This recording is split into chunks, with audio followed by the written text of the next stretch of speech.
নমস্কার বন্ধুরা, সঞ্চয়িতার ছোট্ট রান্নাঘরে আপনাদের সকলকে স্বাগত। চলে আসলাম আবার নতুন একটা রেসিপি নিয়ে।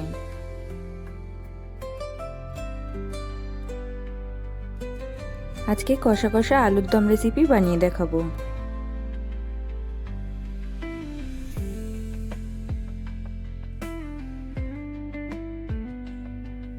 তার জন্য এখানে আমি 800 গ্রাম আলু নিয়েছি।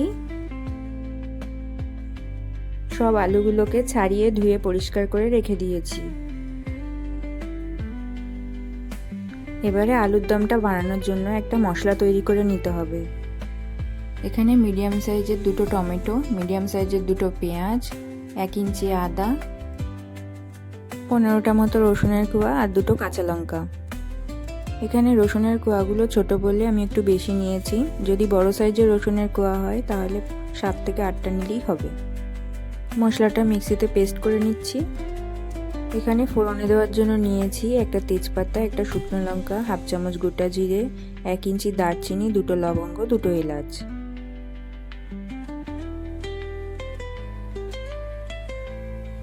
তেলটা গরম হয়ে গেছে, এখানে এক এক করে সব ফোড়নগুলোকে দিয়ে দিচ্ছি।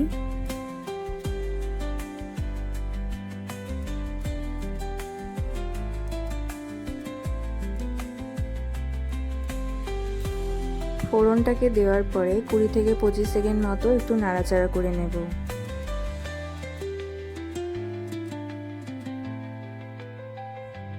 এখানে ছোট একটা পেঁয়াজ আমি কুচো করে রেখেছিলাম, এখন সেইটাকে দিয়ে দেব। পেঁয়াজটাকে দেওয়ার পরে 3-4 মিনিট মতো পেঁয়াজটাকে একটু ভেজে নেব।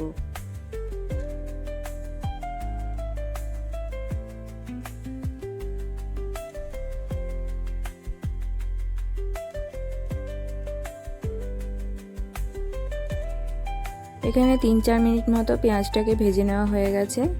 এবার মিক্সিতে পেস্ট করে রাখা মশলাটাকে দিয়ে দেব।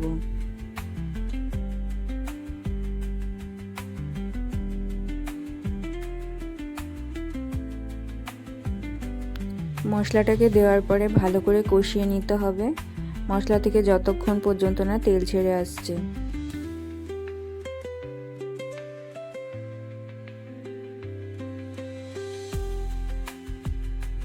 এখানে মশলাটাকে খুব ভালো করে কষানো হয়ে গেছে। এবার গুঁড়ো মশলাগুলোকে অ্যাড করে দেব।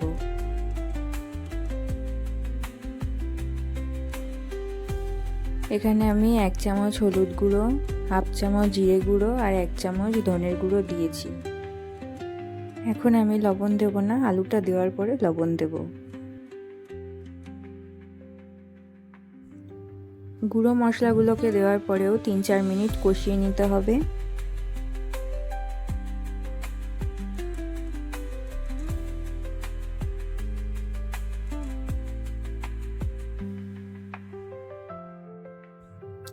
সব মশলা ভালো করে কষানো হয়ে গেছে, এবার আলুগুলোকে দিয়ে দেব।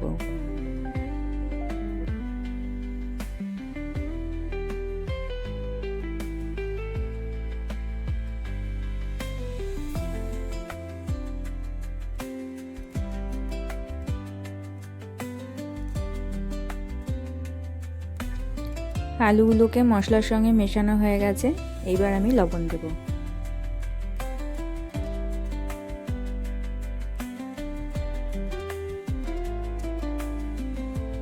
এবারে আমি আলুটাকে 5 থেকে 7 মিনিট মতো কষাতে থাকবো।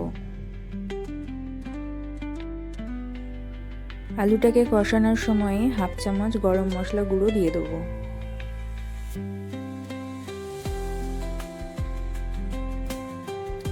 আলুটাকে 5-7 মিনিট মতো কষানো হয়ে গেছে, এবার আমি পরিমাণ মতো জল দিয়ে দেবো।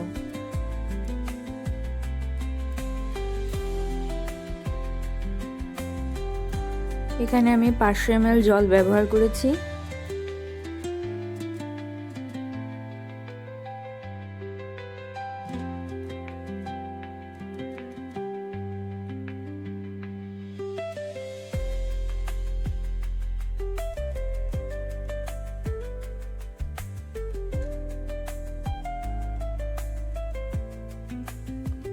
এবারে আমি কিছুক্ষণের জন্য ঢাকা দিয়ে দেবো।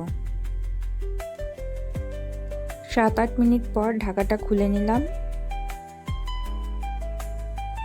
এখানে আলুটা খুব সুন্দর করে সেদ্ধ হয়ে গেছে। এখানে আলুর দমের কালারটা দেখে যেমন মনে হচ্ছে, খেতেও ঠিক তেমনই হয়েছিল।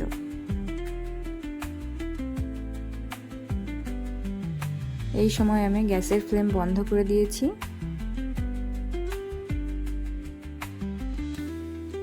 এবারে 2 চামচ মতো ঘি দিয়ে ঢাকা দিয়ে রাখবো। এই আলুর দমটা লুচি, পরোটা, নানপুরি, রাধাবল্লভী, রুটি সব কিছুর সাথে খাওয়া যাবে।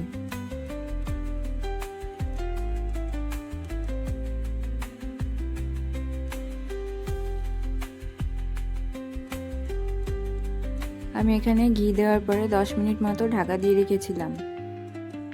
তারপরে সার্ভ করে নিয়েছি।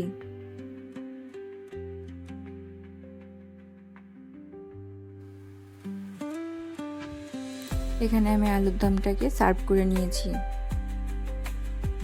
আমার রান্না করার পদ্ধতিটা যদি আপনাদের ভালো লেগে থাকে তাহলে অবশ্যই লাইক করবেন, একটা সাবস্ক্রাইব করবেন আর কমেন্ট করে জানাবেন।